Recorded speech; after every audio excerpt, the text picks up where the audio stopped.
What's going on, y'all? Welcome to another episode of Palm Tree Perspective, where we give you the latest on West Coast sports. It's your boy Hamilton James here with my man Randall Hamilton, and today we got a special guest in the house, y'all. Y'all make some noise, man. Y'all shout out. This is our boy Stacey. This is the owner of Stacey Owns Sports. This is the man who allows us to do our thing, man. And we was talking LA sports today. And my man was just leaving LA back in New York, and he was like, "Let me hop on this episode." So, Stacey, we welcome you to the platform. Thank you for having us. You know what I'm saying, on your stuff, bro. And man, just thank you for being here with the Palm Tree Perspective crew. I appreciate it. Give y'all flowers. I'm a big fan of the show. I always love y'all dynamic, and when every time y'all talk sports, and then when y'all get into it, Hamilton say something crazy, then Randy like, "What the hell you talking about?" Then y'all just go back and forth. Yeah, It's awesome. yeah. I mean, that's kind of how it's always been, like. Right. Let's start off with the San Francisco 49ers. We can give you a couple teams today, but we'll start off with the 49ers. Um, there's a lot going on with San Francisco. I mean, where do you start? They signed Brock Purdy to that new 5-year deal. Let me ask you, Randall, how do you feel? Let's start with this Brock Purdy situation. How do you feel about Brock Purdy? He's now the big dog. He officially got his contract, rightfully so, of course. But where do you feel like that puts the 49ers in a position to be successful? Well, I mean, the thing is that I do think that the Niners did make the right decision in paying Brock Purdy. Like they definitely didn't have any other option. But I mean, I do think Brock Purdy, like in the time that he's been the starting quarterback, I mean, he has performed very well. Even last season, despite the struggles of the Niners going 6-11, the Niners were still in the top 10 as far as offense, as far as passing offense. They were still ninth in the NFL in passing offense. So, and that was still despite the Brandon Ayuk ACL injury, and that was despite Debo Samuel having a down season last season, and they had to rely on Jaquan Jennings pretty much as the number one wide receiver for most of the season. Christian McCaffrey only playing 4 games. Despite all of that, the Niners passing game was still highly functional. It's just they had a lot of the defense. A lot was mostly what set them back last season. But Brock Purdy, and then even in the playoff run, when they went to the Super Bowl, he led them back against Green Bay and against Detroit. So, I mean, I understand, they came up short against Kansas City, but we're talking about a player that was the Mr. Irrelevant, the last pick in the draft, and for him to, make a name for himself and to be able to, perform himself into this deal, it's really an exceptional story. And I do think that Kyle Shanahan does have trust in Brock Purdy. They do, like last season. He was given a lot more responsibility on that end. They did demand more out of him in the offense, and I think for the most part, I mean, I think he definitely was able to handle, and he's been handling it since being the starting quarterback for the Niners. Resign. Oh, first of all, he definitely did earn his money, and I'm glad they resigned him. I thought that was the right move. But I think this season beyond will test how good really is Brock Purdy. Like stat wise, he's pretty good, right? Especially the year before. Now, last year, injury problems, not having CMC, you can give him pass for that. But when you are paid big money, and y'all know this, when you get that big money, especially quarterback, no matter what, you have to elevate the play of everybody around you. Now, they not gonna have Debo coming in. They're not gonna have Brandon Ayuk for a while. Can you usher in a new era at wide receiver, starting with Ricky Pearsall coming out of Florida in his second season? Can you develop him to be that number one threat? And then, of course, I mean, you still gonna have your security blanket in George Kittle, but how much longer that gonna last? I think he's like on the other side of 30, or he's close to it. So this year will definitely test Brock Purdy, see if he could put up those same stats as he did in 2023. Can he still be that leader? And then also, what's going to definitely help him out is the health of Christian McCaffrey, and they just traded for Brian Robinson Jr. from the Washington Commanders. So this is a team that I think they should run the ball first, and then Brock Purdy take the top off the defense. But we also talking about, even though he earned his money and he put up the stats, this is a player that thrives with weapons around him, and we gonna have to see if he can be not Tom Brady, but can kind of take the page out of Tom Brady of how Tom Brady like made things happen outside of having Randy Moss and Wes Welker as his guys. Yeah, I think we're all in agreement that he deserved his money. He more than performed. When in the Super Bowl, you can make an argument that it really wasn't. I mean, it wasn't his fault. He did his job. It was you got the greatness of Patrick Mahomes right there, um, in that particular Super Bowl. I think that this is. I think they had no choice. I think the 49ers had no choice. I think it was the right choice though, even though they had no choice. If that kind of makes sense. Like, um, I think that it's still on, which the jury is still out if uh if Purdy is a quarterback you win because of, or because of the talent that's around him. I think someone said Tom Brady. My mind was kind of going towards Baker Mayfield. Like, I'm just real quick, just quick question. But do you guys think Purdy is better than Baker? That's kind of tough. I give Baker the edge. I give I him the would edge. give Baker the slight edge too, even though Baker also is, has some weapons down there in Tampa Bay. I think that there's just been more times where we've seen what happens when Brock Purdy doesn't have insulation around him versus not. We know that when the team is loaded, when the team is healthy, or when they're healthy, but when they are healthy, we know that the 49ers are a threat, and we know that Brock Purdy is very competent. However, we've seen what happens, and I get most teams, when you lose your star players, you're not that good. But we're talking about the 49ers with a great coaching staff, pretty good defense. I don't know why they're always switching defensive coordinators over the years, but they've had a pretty good defense the last, 5, 6, 7, 8 years of this run. So I'm thinking that the jury's still out. I want to see the first week, and I'm sorry, the first 4 weeks, the first month of the season, see how Purdy's moving, see what he's looking like, see what the weapons are looking like around him, and then kind of get back and reassess. But overall, I do believe that he deserved his money, and 49ers had no choice. Yeah. So, what do you guys think about them finally moving off of Debo Samuel? How do you think that's going to impact their receiving core? And like, do you think like you mentioned Ricky Pearsall? Do you think Jaquan Jennings, and then when Brandon Ayuk officially returns off of his ACL injury, will that be enough? Well, will that be enough of a receiving core along with George Kittle and Christian McCaffrey in the backfield? Would that be enough? Like, is that enough around Brock Purdy for them to be able to at least get back to the postseason this year? No, they need Brandon Ayuk. I don't know. I don't trust this wide receiver room outside of him. And then I don't know how y'all feel about Debo, but I never looked at him as the number one wide receiver with the San Francisco 49ers. I thought in that sense, if you put him in that category, in that sense, he's overrated. But they definitely gonna miss his playmaking. Like not only just him like receiving the ball and playing the slot, but like those end arounds that they do. And then not having Brandon Ayuk, I don't see them being like Super Bowl or even NFC championship bound with that wide receiver room that they got right now. And analysts aside, as a fan, I can't stand Jawan Jennings. And Hamilton, I think you know why. Every time he play us, he always get those three random ass 25 yarders against us. Yeah, Two nah, he be doing his thing. touchdowns, right?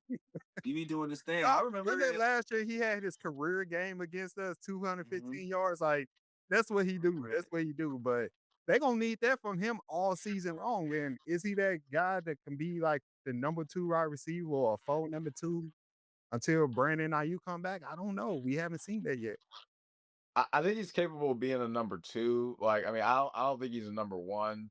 But the thing is that I don't necessarily think like I think Ricky Pearsall. I think his ceiling is more of a complimentary receiver, even more like he could be a guy that I think he can emerge as a slot guy along. Like now, Brandon Ayuk can come back and get to being the level because when they went to the Super Bowl 2 years ago, Brandon Ayuk did play to the level of a number one wide receiver. So I think it's really going to come down to like how he returns off of that ACL injury. Now, last season, he held out most of training camp, and he was pretty disappointing even before the ACL injury, if we're being honest. So it remains to be seen. Like, is he a guy that pretty much got his money and then now he's he's good, or is he one of those guys that's going to go back and try to prove himself and try to prove that he can get back to the level that he was before? Well, I'll tell y'all this much, man. Between drafting Brandon Ayuk and Christian McCaffrey last year in fantasy football, it legit made me not want to play fantasy football this year. I'm not even gonna hold you. So I'm gonna try to be objective, not biased, and very fair. Randall, everything you said about Brandon Ayuk is on par. I, I'm not gonna say he's overrated because when they did go to the Super Bowl that season, he did ball out. But my goodness, I have a big issue with people who hold out, become a drama queen, want their money, and then when they get their money, they don't produce. I got a huge issue with that because, like you said, even before the injury, and I sat there week after week after week and watched this man in disgust and in disappointment because, bro, you can't do that to the team. You know what I'm saying? And then if you're gonna do that to the team, you better show up. And he did not show up, and it hurt the receiving core when he was healthy because you didn't really have. There was no clear cut number. There was no true number one last year, and I know we're here talking about Ricky Pearsall potentially, taking that next step up. I don't think he's that. I don't think he's that guy. I think he's talented. I don't think he's that talented where he's a certified number one. I think he would be honestly. I think he would be best as you're like a complimentary three. Like if you had, what I'm saying, if you had Ayuk as your one and maybe someone else as a dominant two, then he would be a complimentary three. And that's also how I feel about Jennings. Like I don't feel like these dudes are like ones or twos in my opinion. I think you have the great the offensive play calling of a Kyle Shanahan that really gets the maximum potential out of some guys. Uh, but when we're talking about Ayuk, he has a lot to prove this year, man. I'm looking. That's one of my guys like the comeback player of the year. So he got a lot to prove. Debo Samuels was the 49ers were going to miss his yards after catch for sure. His yak yards, like Debo was really good at getting that ball, getting screen passes and running it off for 15, 20 yards. So they're going to miss that for sure. Um Christian McCaffrey can somewhat replicate that from in the backfield, but I, I I'm so with McCaffrey because he's just never healthy, man. When you need him most. Um, so yeah, I think Debo was slightly overrated.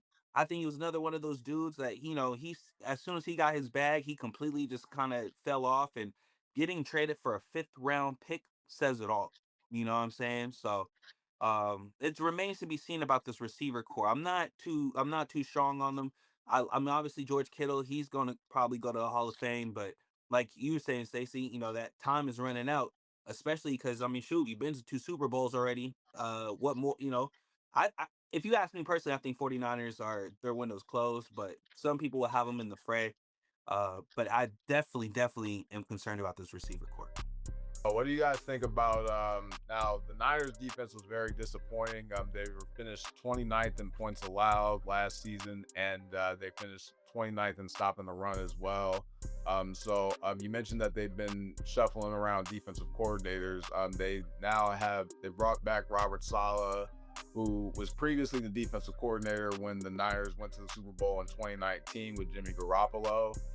That was how he was able to be the hot head coaching candidate to get that Jets job based off of the job that he did previously with the Niners. So what do you think of the return of Robert Saleh to the 49ers? What impact do you think he'll be able to make on that side of football? I think Robert Saleh is a perfect guy to be a defensive coordinator versus a head coach, and his return is definitely going to help with the development of the 49ers. Um, yeah, that I'm worried about that scoring defense. Like you said, Randall, they were real bad, allowing 26 points last season. They just tell me when the team has you in the red zone or the team has a great starting position against you, like you're not going to hold up. But they do, on to their credit, have great coaching staff, like you were saying, Hamilton, to where they can develop these guys. Like they really to not to be funny, but they kind of got some no names in their secondary. However, they played solid last year. They were really good, but We just gonna see if those new guys could come in and step up on that defense that they experienced some losses. I think Shavarius Ward um played there last year and now he's going. So you gotta lean on Lenore at corner to kind of elevate things in that category. But I think Salah was the right choice for them to get back to being that nasty Niners defense we known them to be early on in this decade.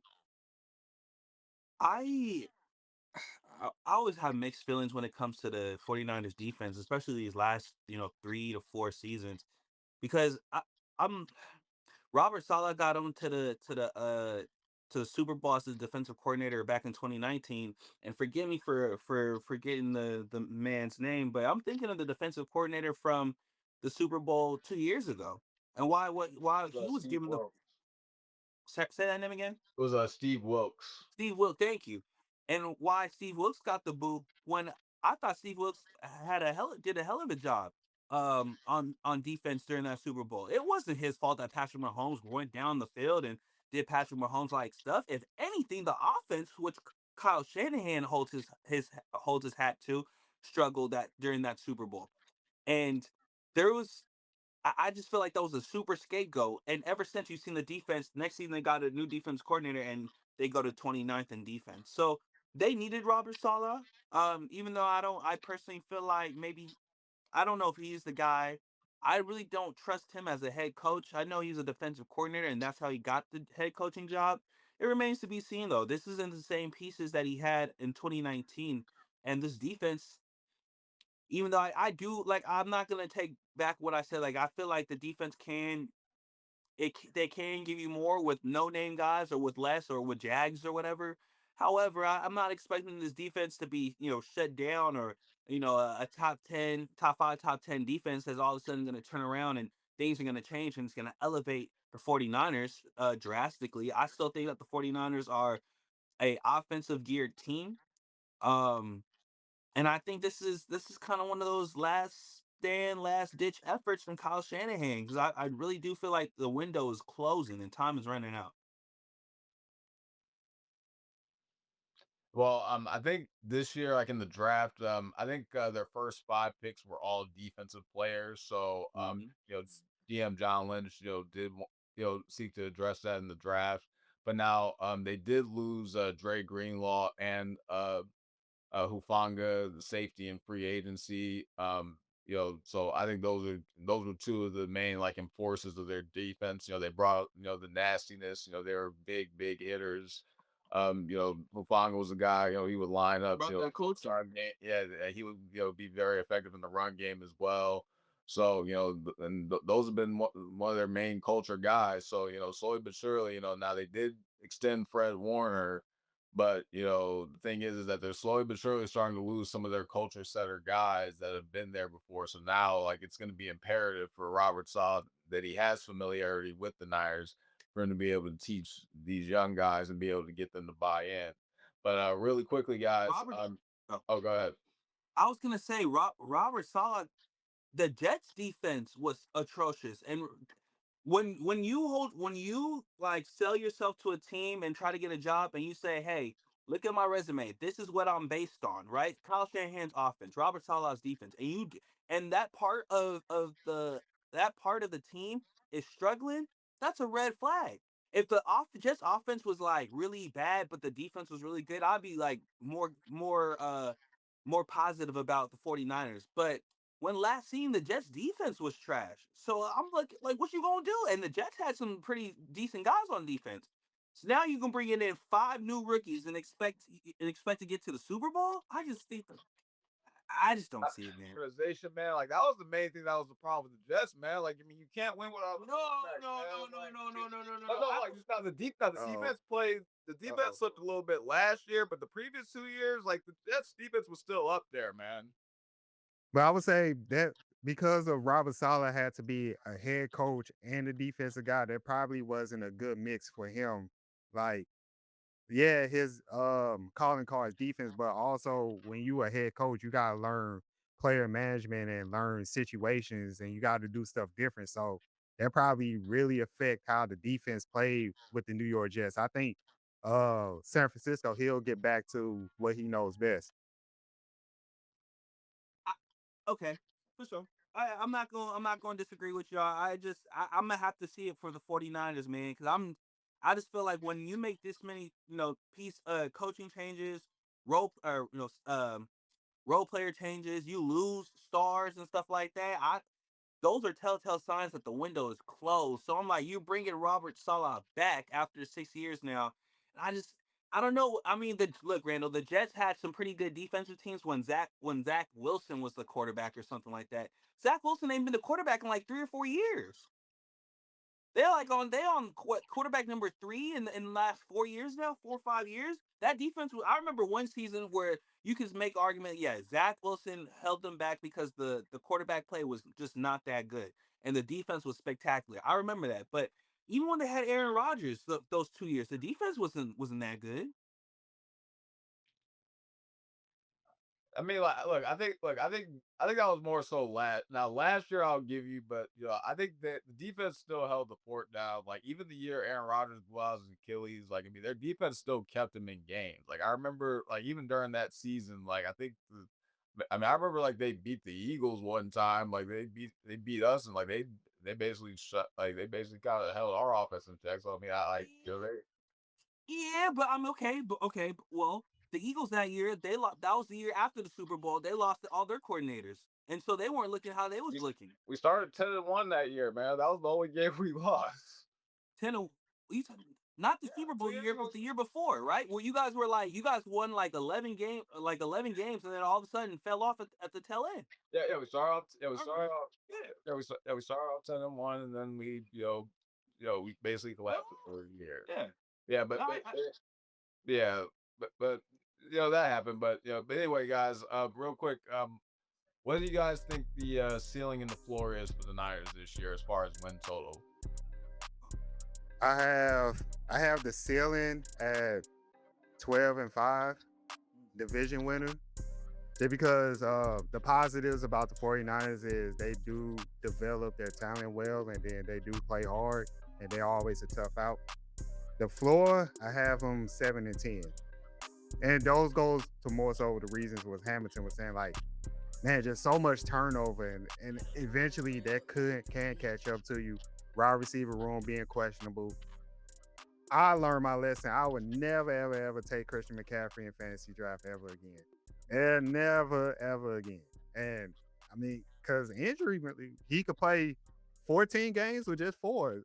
You never know. So that's my pick. Ceiling 12-5, floor 7-10. Yeah, I got man.